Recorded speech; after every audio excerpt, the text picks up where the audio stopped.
There was a number of people that began talking about the community in a different way.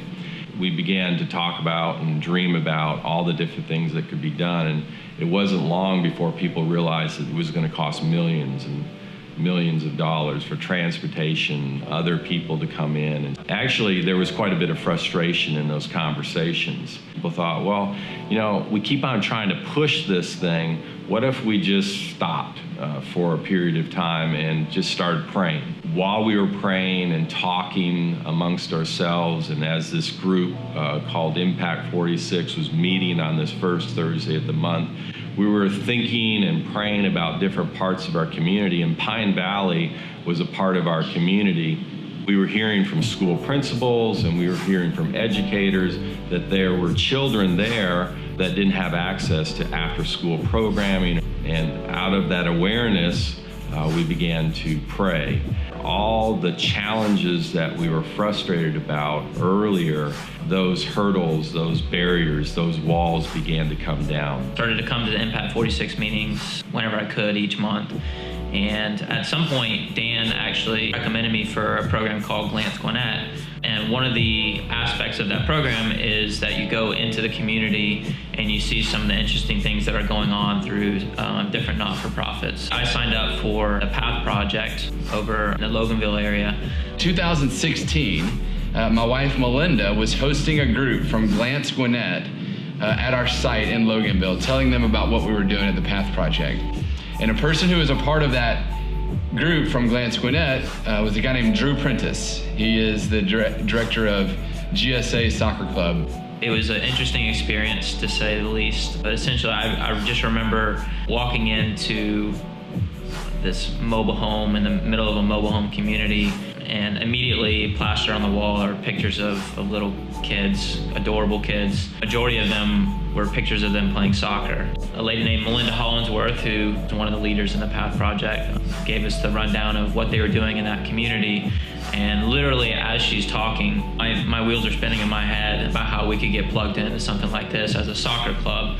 So I texted Dan and told him where I was and how much I thought that Lawrenceville needed this type of influence in the community. Alan initiated a conversation with the owner of Pine Valley about the Path Project, and the first conversation didn't go really great.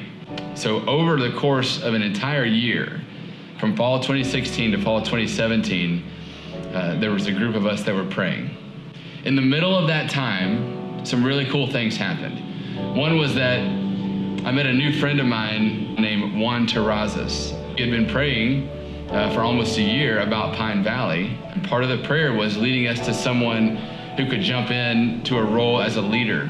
Well, as soon as I met Juan, the thought immediately came to my brain of, man, Juan would be amazing to work with us. And at that time, I was looking for a ministry opportunity, and I just kicked it off with Jim Hollingsworth. We started talking. He told me that he was looking for somebody to fill a new position, that they were gonna start at Pine Valley down by downtown Lawrenceville. A few months later, I was working with the Path Project. Around the same time, in the fall of 2017, Alan Hoskin and I had a meeting with the owner of Pine Valley and said he would be open to talking more.